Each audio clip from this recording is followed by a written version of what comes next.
ভাইয়া, কি করছো এইসব? আমার কেমন জানি লাগছে। আমি কি করলাম? তুই তো বললি ছায়াবাজি দেখতে ইচ্ছে করছে।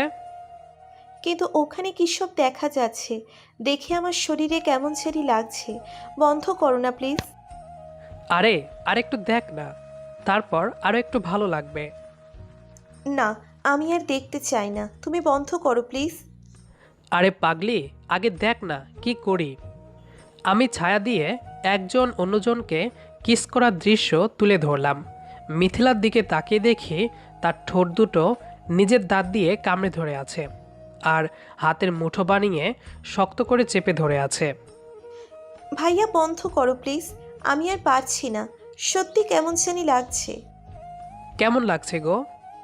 বুঝতে পারছি না তো, শুধু শরীরের ভিতর কেমন জানি করছে।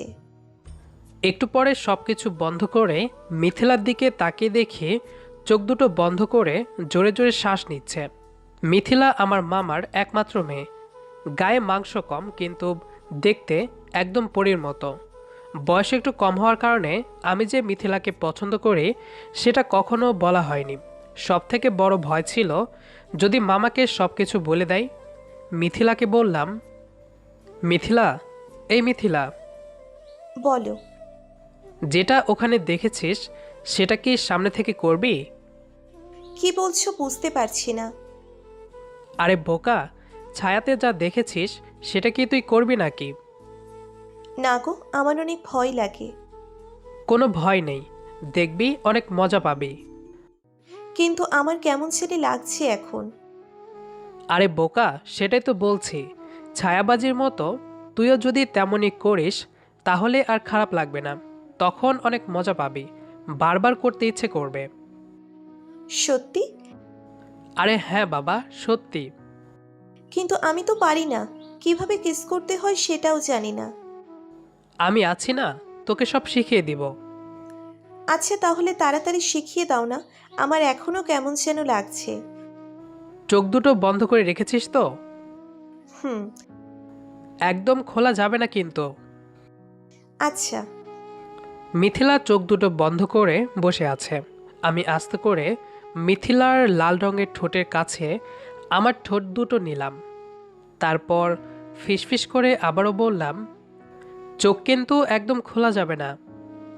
মিথিলা মাথাটা এদিক সেদিক হালকা নাড়িয়ে ইশারায় বলল, হুম। মিথিলার ঠোঁট দুটো কেমন যেন হালকা করে কাঁপছে।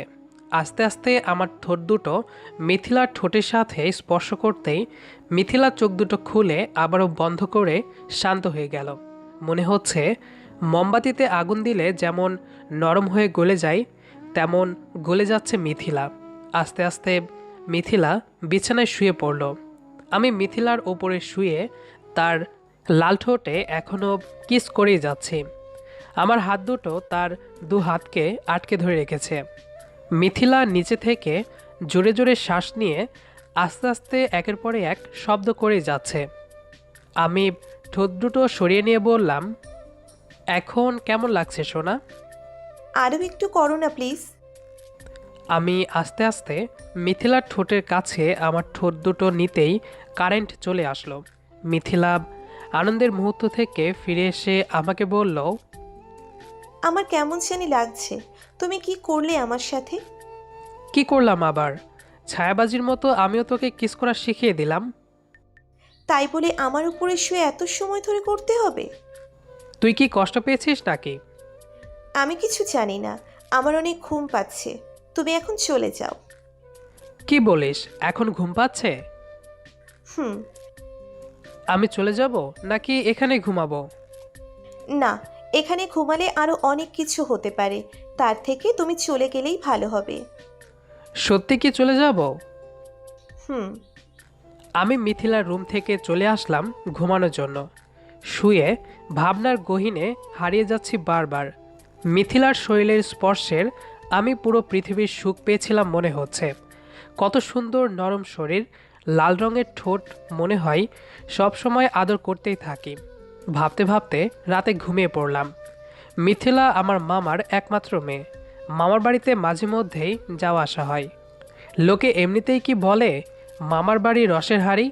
মিথিলাকে আমি কখনো সেভাবে খেয়াল করে দেখিনি, কিন্তু এইবার মিথিলাকে দেখে আমি তো পুরাই ফিদা হয়ে গেছি। হঠাৎ একদিন মামা ফোন করে ডেকে পাঠালেন আমাকে। মিথিলার পরীক্ষা, তাই আমাকে কয়েকদিন এখানে থেকে মিথিলাকে পড়াশোনায় হেল্প করতে হবে। সবশেষে আম্মুকে বলে চলে আসলাম তার ভাইয়ের বাড়িতে। সেই সন্ধ্যা থেকে একটা অঙ্ক বারবার বুঝিয়ে যাচ্ছি, কিন্তু মিথিলা কিছুতেই বুঝতে পারছে না। এই মিথিলা মনে হচ্ছে আমার মানসম্মান মামার কাছে জলে ডুবিয়ে দিবে। যদি আমি পড়ানোর পরেও মিথিলা ভালো রেজাল্ট না করতে পারে, তাহলে মামা মনে মনে ভেবে বসবে আমি ভালোভাবে পড়াতে পারিনি। রাতে সবার সাথে খাওয়া শেষ করে আবারও পড়াতে শুরু করলাম। হঠাৎ কারেন্টটা চলে গিয়ে পুরো বাড়িটা অন্ধকার হয়ে গেল। Wow, load shedding. কারেন্ট চলে যাওয়ার কারণে দেখছি মনে অনেক আনন্দ লাগছে তোর। না, আমার তো অনেক খারাপ লাগছে। আল্লাহ তাড়াতাড়ি আলোর ব্যবস্থা করিয়ে দাও প্লিজ, আমার কালকে পরীক্ষা। বাবা, তোমার দেখি পরীক্ষা নিয়েও চিন্তা আছে। আমি তো সব সময় চিন্তা করি ভালো রেজাল্ট করার জন্য। এই জন্য প্রতি বছর পরীক্ষায় 2টা করে শূন্য পাচ্ছিস, তাই না? আমার নামে এত বড় মিথ্যে কথা কে বলেছে তোমাকে? আমি আজ পর্যন্ত কোনো দিনও পরীক্ষায় শূন্য পাইনি। অনেক হয়েছে, এবার যা লাইট নিয়ে আয়। আম্মু, আম্মু, কি হয়েছে? মোমবাতিগুলো কোথায় রেখেছো? একটু খুঁজে দেখতে পাচ্ছিস না? পাচ্ছি না তো। আমাকে ছাড়া একটা জিনিস খুঁজে পাবে না, একদম বাবার মতো হয়েছে। মামি কোথায় থেকে মোমবাতিগুলো বের করে দিয়ে চলে গেল আর বলল, আমি ঘুমাচ্ছি, পড়া শেষ হলে ঘুমিয়ে পড়বি কেমন? আর যেন ডাকাডাকি না হয়। মামি চলে গেল। আমি জানতাম মিথিলা অনেকটা দুষ্ট, কিন্তু আজকে দেখছি পড়াশোনার দিক থেকেও অনেকটা অজুহাত দিয়ে থাকে। মোমবাতি দেখে আমাকে বলল, ভাইয়া, তুমি যে ছায়াবাজি করতে শিখেছিলে সেটা কি ভুলে গেছো? না, একটু আমাকে শেখাবে? আগে পরীক্ষা শেষ কর, তারপর শিখাবো, কেমন? একটু শিখবো প্লিজ। আমি তোমাকে পড়তে বলছি কিন্তু। আমার তো সব পড়া হয়ে গেছে। তাহলে ঘুমিয়ে পড়ো, আমারও অনেক ঘুম পাচ্ছে। মিথিলা এত সহজে ছেড়ে দেওয়ার মানুষ না। আমি জানতাম সে যেই জিনিসটা একবার বায়না ধরবে, যেভাবে হোক সেটা পূরণ করেই ছাড়বে। আরও বেশ কয়েকবার রিকোয়েস্ট করার কারণে আমি মিথিলাকে শেখানোর জন্য ছায়াবাজি শুরু করলাম। তারপর কি হলো সেটা তো বলাই হয়ে গেছে আপনাদেরকে। সকালে আমার গায়ে হাত দিয়ে আস্তে আস্তে ধাক্কা দিচ্ছে আর ডাকছে। ভাইয়া, এই ভাইয়া। কি হয়েছে, এত রাতে ডাকছিস কেন? এখনো রাত আছে নাকি? সেই কখন সকাল হয়ে গেছে। আর একটু ঘুমাতে হবে, ডাকাডাকি করিস না তো। এই অঙ্কটা বুঝতে পারছি না, একটু বুঝিয়ে দাও।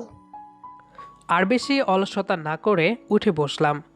এখানে আসার মেন কারণ ছিল মিথিলাকে ভালোভাবে পড়াশোনা বোঝানোর জন্য।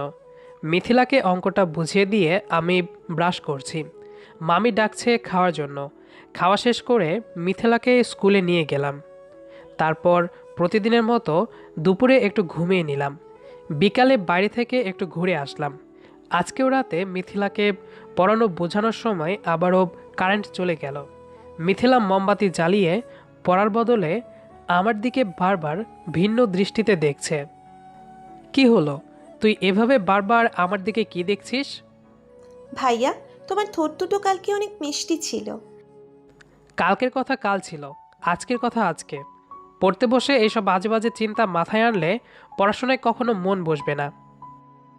আজকে তোমার ঠোঁট দুটো আবার একটু টেস্ট করতে চাই। বেশি হয়ে যাচ্ছে কিন্তু মিথিলা। একবারই তো প্লিজ। মিথিলা আমার সামনে বারবার এসব বলার কারণে আর না করতে পারলাম না। এদিকে আমারও যে তার ঠোঁটের নেশা কালকে রাতে ঘুম কেড়ে নিয়েছিল। অবশেষে রাজি হয়ে গেলাম, কিন্তু সেটা পড়া শেষ করে সবাই যখন ঘুমিয়ে পড়বে তখন। মিথিলা খুশি মনে পড়া শেষ করছে। নাও, এখন তাহলে শুরু করি। আমি কি বলেছিলাম সবাই ঘুমানোর পরে দিব? আমার তো এখনই ইচ্ছে করছে। একদম পাগলামি করলে হবে না, এটা কি সবার সামনে দেওয়া যাবে নাকি? যদি কেউ আসে তখন কি হবে? আমার তো এখন ইচ্ছে করছে। কিছুই হবে না। তুমি শুধু শুধু ভয় পাচ্ছ কেন? আমি যে কেন ভয় পাচ্ছি সেটা তোর বুঝতে হবে না। রাতে খাওয়া শেষ করে যখন সবাই ঘুমিয়ে পড়বে তখন দিব, ওকে? হুম। কথাটা বলা শেষ না হতেই মামি ডাকতে শুরু করলো রাতের খাবারের জন্য। আমি গিয়ে খেতে বসলাম। একটু পরে মিথিলা এসে আমার সামনে বসলো। মুখে ভাত তুলবো, ঠিক সেই সময় কিছু একটা পায়ে আঁচড় দিল মনে হচ্ছে। তাকে দেখলাম মামিদের বাড়িতে পোষা বিড়ালটা পাশে দাঁড়িয়ে মিয়াও মিয়াও করছে। তাহলে আমার পায়ে যে বিড়াল আঁচড় করেছে সেটা কি মিথিলা? আমি মিথিলার মুখের দিকে তাকাতেই আমাকে ছোট করে একটা চোখ মারলো। এদিকে মিথিলার কাণ্ড কারখানা দেখে আমার তো পুরো রাগ উঠে যাচ্ছে। যদি মামি একবারও বুঝতে পারে তার মেয়ে আমার সাথে এইসব করেছে আর আমি তাতে সহযোগিতা করেছি, তাহলে মানসম্মান একদম ধুলোয় মিলিয়ে যাবে। কোনোভাবে খাওয়াটা শেষ করে আমি উঠে চলে আসলাম। মিথিলার রুমে না গিয়ে আমার রুমে শুয়ে পড়লাম। সামান্য ঘুমের ভাব হয়েছে এমন সময় কে যেন দরজা ঠকঠক শব্দ করতে শুরু করলো। উঠে দরজাটা খুলে দিতেই মিথিলা তাড়াতাড়ি রুমে এসে ভিতর থেকে দরজাটা লাগিয়ে দিল। তুই এত রাতে এখানে এসেছিস কেন? তুমি আমাকে কি বলেছিলে মনে নেই নাকি? আমার খুব ভালো করে মনে আছে মিথিলা এখানে কেন এসেছে। তবুও আমি একটু না জানার মিথ্যে ভান করে বললাম, কি মনে থাকবে? সত্যি মনে নেই? এখন ওইসব করার সময় নেই। রাত অনেক হয়েছে, আমার খুব ঘুম পাচ্ছে। আচ্ছা, তোমার কষ্ট করে কিছু মনে করতে হবে না। মিথিলা কথাটা বলতে বলতে সোজা আমার কাছে এসে কোমরে হাত দিয়ে টান দিয়ে তার শরীরের সাথে আমার শরীরটা লাগিয়ে দিল। মিথিলা, কি করছিস এসব? যদি কেউ আসে তাহলে কি হবে? এত রাতে কেউ আসবে না। যদি মামা মামি তোর রুমে তোকে দেখতে না পায় তাহলে কি খুঁজবে না? আমি বাইরে থেকে নক করে রেখেছি। মনে করবে দরজা লাগিয়ে দিয়ে ঘুমিয়ে পড়েছি। মিথিলার বয়স দেখে মনে হয় না তার মাথায় এত বুদ্ধি, কিন্তু হঠাৎ করে তার এত কিস করার নেশা উঠল কেন বুঝতে পারছি না। রাতের অন্ধকারে নিজের রুমে লক করে আমার রুমে এসেছে কিস করার জন্য। আমি আর দেরি না করে মিথিলাকে একটা কিস করলাম। হয়েছে, তুই এবার চলে যা। আরে এইটুকুতে হয় নাকি? শুধু একবার ঠোঁটের সাথে লাগিয়ে তাৎক্ষণিকভাবে সরিয়ে নিলে। আমি তো কিছু বুঝতেই পারলাম না। তাহলে কি এখন সারা রাত ধরে কিস করতে হবে নাকি? আমিও সেটাই ভাবছিলাম। আজকে রাতটা না হয় এখানেই থেকে যায়। আরে পাগল হয়েছিস নাকি? তাড়াতাড়ি চলে যা বলছি। আরে আমি তো মজা করেই বলছিলাম। তুমি শুধু শুধু রেগে যাচ্ছ কেন? আমার রাগ দেখে মিথিলা কথা ঘুরিয়ে নিল। তবে মনে হচ্ছে এই সামান্য কিস করাতে মিথিলা যাবে না। আবারও তার ঠোঁট দুটো আমার ঠোঁটের সাথে লাগিয়ে কিস করতে শুরু করলাম। তারপর মিথিলাকে আমার বুক থেকে সরিয়ে তার রুমে যেতে বললাম। মিথিলা যেতে সংকোচ বোধ করলেও আমার রাগ দেখে চলে গেল। আমার ভুল হয়েছিল সেদিন কিস করে মিথিলাকে হট করানো। সে হয়তো এখন সবসময় কিস করার ভাবনায় ব্যস্ত থাকে। শুয়ে ভাবছি যত তাড়াতাড়ি সম্ভব আমার এই বাড়ি থেকে চলে যেতে হবে, না হলে কখন মিথিলা উল্টাপাল্টা করবে তার ঠিক নেই। পরের দিন সকালে ঘুম থেকে উঠে খেয়ে নিলাম। তারপর মিথিলাকে স্কুলে রেখে এসে মামিকে বললাম, মামি, আমি বাড়িতে যেতে চাই। কেন অয়ন, কোনো সমস্যা হয়েছে নাকি? অনেক দিন হলে এসেছি, আমার মনে হয় বাড়িতে যাওয়া দরকার। অনেক দিন হলো এসেছো মানে? তোমাকে কেউ কিছু বলেছে নাকি? না, আমি সেটা বলছি না। দেখো, তুমি আমার ছেলের মতো। যতদিন ইচ্ছে হবে তুমি এই বাড়িতে থাকবে। আসলে বাড়ির কথা খুব মনে পড়ছে। তাছাড়া মিথিলার তো কঠিন সাবজেক্টগুলোর পরীক্ষা শেষ হয়ে গেছে, তাই না? আজকে তোমার মামা তো বাসায় নেই, ব্যবসার কাজে সকালে শহরে গিয়েছে। তুমি আজকের দিনটা থাকো, কালকে তোমার মামা আসলে দেখা করে যাবে, কেমন? আমি মুখের সামনে হাত নিয়ে ফিসফিস করে বললাম, এতক্ষণে আপনার মেয়ে আমাকে ঠিক রাখলে হয়। কিছু বললে কি? না, তাহলে কালকেই যাব। হ্যাঁ, কালকে তোমার মামা আসলে তবেই যাবে, কেমন? এখন খেতে আসো, আমি ভাত দিচ্ছি। খাওয়া শেষ করে আমি স্কুলে গেলাম মিথিলাকে আনার জন্য। বিকালে মিথিলাকে একটু পড়াশোনায় হেল্প করে আমি ঘুমিয়ে পড়লাম। পরের দিন দুপুরের দিকে মামার সাথে দেখা হলো। সবার থেকে বিদায় নিয়ে বাসার দিকে রওনা দিলাম। মিথিলা পরীক্ষা দেওয়ার জন্য সেই সময় স্কুলে ছিল, তাই আর মিথিলার সাথে দেখা হলো না। কিছুক্ষণের ভিতরে বাড়িতে পৌঁছে যাব, ঠিক সেই সময় মিথিলার ফোন আসলো। অয়ন ভাইয়া, কোথায় তুমি? গাড়িতে বসে আছি। তুমি বাড়িতে যাচ্ছ, তাহলে আমার সাথে দেখা করলে না কেন? তুই তো স্কুলে ছিলি। তাই বলে তুমি দেখা না করে চলে যাবে? আচ্ছা বাবা, মন খারাপ করিস না, আমি কিছুদিন পরে তো আবার যাব, তাই না? আমার আর 2টা মাত্র পরীক্ষা আছে। ভেবেছিলাম পরীক্ষা শেষ হলে তোমাকে নিয়ে একটু ঘুরবো, আর তুমি এভাবে চলে গেলে। বললাম তো কয়েকদিন পরে যাব, তখন আমাকে নিয়ে তোর পুরো গ্রাম ঘুরে বেড়াবি, কেমন? মিথিলা অনেকটা মন খারাপ করেছে। হয়তো এখন আমার প্রতি তার একটা ভালো লাগা কাজ করে। আমারও মিথিলার সাথে দেখা না করে আসা উচিত হয়নি। অনেক বোঝানোর পরেও মিথিলা মন খারাপ করে ফোনটা কেটে দিল। আমি গাড়ি থেকে নেমে বাড়িতে চলে আসলাম। ঘরে প্রবেশ করতেই মায়ের হাতে রান্নার ঘ্রাণ নাকে আসলো। অনেকদিন হলো মায়ের হাতে রান্না খাওয়া হয় না। ফ্রেশ হয়েই আগে একটু খেয়ে নিলাম। রাতে ঘুমানোর আগে ফোনটা হাতে নিয়ে দেখি মিথিলা আমাকে মেসেজ করেছে। অনেক মিস করছি তোমাকে। তুমি জানো আমি তোমাকে ভালোবাসি, তবুও এভাবে না বলে চলে গেলে খুব কষ্ট হচ্ছে জানো। আমি রিপ্লাই দিলাম, দেখ মিথিলা, এটা কোনোদিন সম্ভব না। আর আমাদের এই ভালোবাসা পরিবার কখনো মেনে নেবে না। মামা যদি জানতে পারে তাহলে কি হবে ভেবে দেখেছিস? যা হয়েছে তার জন্য আমি দুঃখিত। তুই প্লিজ সব কিছু ভুলে যা। কে মানলো আর কে মানলো না তাতে আমার কিচ্ছু আসে যায় না। আমি তোমাকে ভালোবাসি মানে তোমাকেই লাগবে। আমি আরও বেশ কয়েকটা মেসেজ দিলাম, কিন্তু কোনো রিপ্লাই আসলো না। হয়তো মিথিলা আরও একটু অভিমান করেছে। পরের দিন বিকালে বন্ধুদের সাথে আড্ডা দিচ্ছি, এমন সময় মা ফোন করলো। কোথায় তুই? এই তো একটু আড্ডা দিচ্ছি। 5 মিনিটের মধ্যে বাসায় আসবি। কেন, কি হয়েছে? আসলেই বুঝতে পারবি কি হয়েছে। আমি আর কোনো কারণ জানতে চাইলাম না। মা এমন করে আগে কখনো ডাকেনি আমায়। বাসায় এসে আমার চোখ কপালে উঠে গেল, বুক থরথর করে কাঁপতে শুরু করছে। মিথিলা বসে টিভি দেখছে, আর মামা মামি আব্বু আম্মুর সাথে বসে আছে। কি রে, এত সময় লাগলো আসতে? একটু দূরে ছিলাম। সারাদিন না খেয়ে আড্ডা দিলে কি শরীর ঠিক থাকবে বাবা? মিথিলা অনেকক্ষণ হলো তোর জন্য অপেক্ষা করছে। আমি মিথিলার কাছে গিয়ে আস্তে আস্তে বললাম, সবাইকে বলে দিয়েছিস নাকি? কি বলবো? কিছুই বলিসনি?